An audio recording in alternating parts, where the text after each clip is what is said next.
بسم الله الرحمن الرحيم. إنك لا تنادي فهبوا يا بني قومي أسودا أعيدوا للدنا أمجاد عصر وفلوا بالحديد لنا القيود.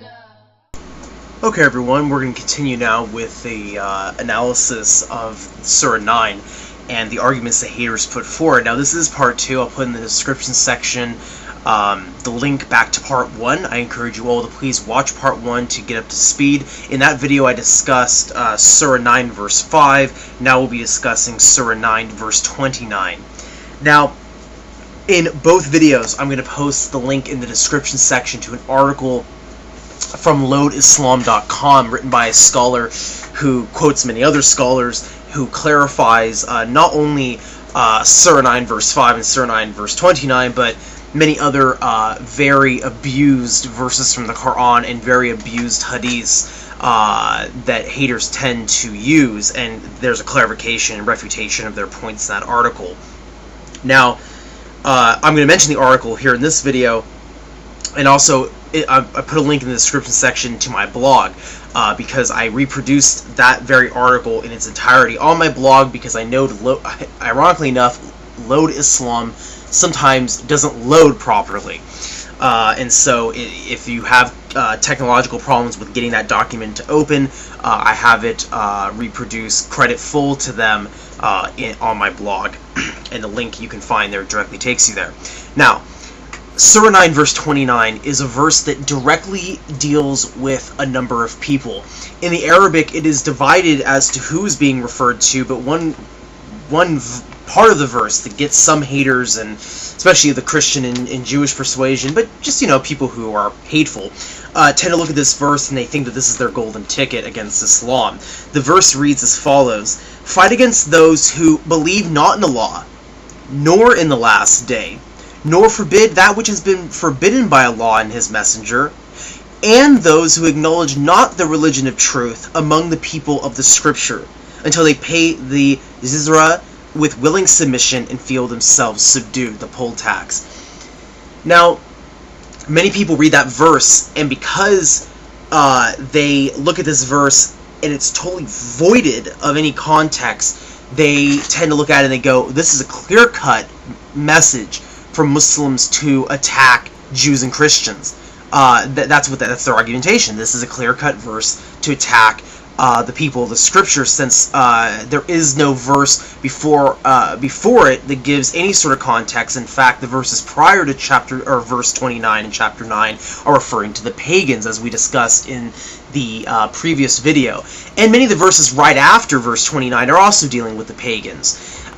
We are very aware, though, that in verse 30 we are told that that verse is referring to specific Jews and Christians and not all Jews and Christians. And we actually do know that it is specifically in its context referring to specific Jews and Christians. If you look at chapter 9 verses, let's see here, 30, and it says, "And the Jews say Ezra is the son of Allah, and the Christians say the Messiah is the son of Allah.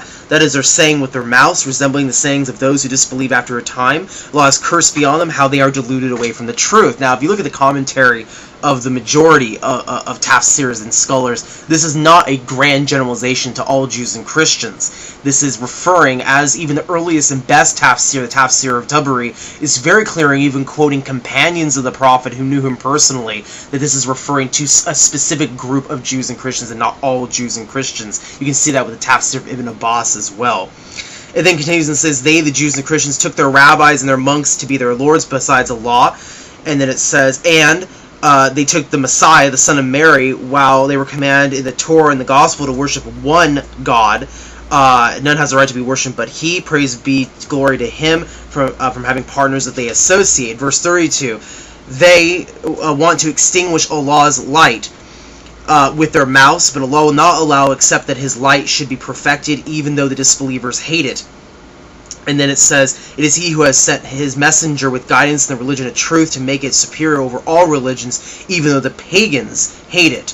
O you who believe, verily there are many of the Jewish rabbis and the Christian monks who devour the wealth of mankind in falsehood, and hinder them from the way of Allah. And those who hoard up gold and silver, and spend them not in the way of Allah, announce unto them a painful torment. And then it goes on and on. So we can see from the clear context after verse 29, it's not referring to all Jews and Christians. It was referring to Jews and Christians that wish to see Islam extinguished, and referring to those who oppress their own people. Now, you can see that from the historical standpoint in which this verse was revealed. It was revealed about the Romans, the Roman Byzantine Christians, who, what were they doing? Oh, right, yeah, they were going to invade the Arabian Peninsula. They were getting an army ready to invade. So they were indeed the aggressors, and they were oppressing their own people. Now, we know that from the historical point of view, but the thing is that let's just ignore that for now. Let's ignore everything I just said. Let's just deal with verse 29, since this is the verse these people are taking out of context. Anyway, I doubt the historical or textual context, they probably could care less about that. But let's look at it from a Quranic point of view. Now, I have been discussing these subjects with I believe he's in Germany. He's a German individual. I'm not going to say his name because it's not my style to call someone out verbally unless they really deserve it, like Ahmed's Quran 3. But this German individual, and if I misread that, if you're actually not in Germany, and I know you know that I'm referring to you, then forgive me. But I'm sure he will make himself known in the comments section of one of these videos that I've been making recently. And for those of you who wish to engage him in dialogue, God knows I've wasted enough time with him already. And if you'd like to have your hand with him, by all means.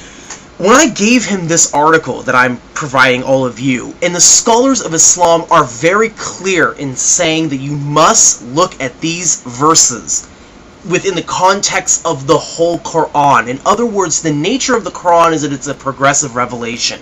And unless a verse specifically is said to have been abrogated, you have to look at all the verses with a given subject in detail to see an evolution of thought, or if you will, the entire picture. As I illustrated in the first video, you must understand from a fighting perspective, Islam only allows fighting in self-defense. This is something that is very clear from looking at the entire text of fighting as a whole. Now, when my friend, this German friend of mine, when he objected the article by basically trying to disprove the scholars in the said article because they were of the opinion that fighting is in self-defense, and he said the verse doesn't say that. He repeated things like the verse doesn't say self-defense. The verse is very clear in just saying fight the Jews and the Christians. He neglected to remember an actual Islamic scholarly concept which Yasser Qadhi mentions in his book, which I own here, An Introduction to the Sciences of the Quran. He mentions that there is such a thing as looking at verses in their entire context, or a subject in their entire context. The tafsir of Muhammad Asad as well mentions that the majority of scholars who studied this verse said, quote, that you must look at fighting verses in their entirety, meaning you cannot exclude one fighting verse and ignore the rest of the context. In other words, just because verse 29 says fight the Jews and the Christians, it does not mean, it does not abrogate the idea that fighting can only be done in self-defense. I'll read it verbatim. It says, in accordance with the fundamental principle observed throughout my interpretation of the Quran, that all of its statements and ordinances are mutually complementary and cannot therefore be correctly understood unless they are considered as part of one integral whole, this verse too must be read in the context of the clear-cut Quranic rule that war is permitted only in self-defense. Chapter 2, verses 190 through 194. It says, in other words, the above injunction to fight is relevant only in the event of aggression committed against the Muslim community or state, or in the presence of an unmistakable threat to its security, a view which has been shared by the great Islamic thinker Muhammad Abda. Commenting on this verse, he declared, quote, fighting has been obligatory in Islam only for the sake of defending the truth and its followers. All the campaigns of the Prophet were defensive in character, and so were the wars undertaken by the companions in the earliest period of Islam, end quote. That's from Munar, volume 10.332. And so we know now that the reason for this, and I'll post a link in the description section to IslamicAwareness.org, which has an excellent article on the subject called the Tafsir of the Quran on itself, which is a legitimate concept understood by all Islamic scholars to understand that fighting is only in self-defense, and therefore this verse must be looked at in its entire Quranic context. Hence why I'm sure my German friend was ignorant of this scholarly and Islamic concept. That's why he mocked and tried to refute these scholars who said this verse must be looked at in a view of self-defense. He said, well, it doesn't say self-defense. Sir, it doesn't need to. The idea is that you have to look at all fighting verses together to understand what the Quran is saying as a full subject matter. Thank you everyone for watching. Peace be with you all.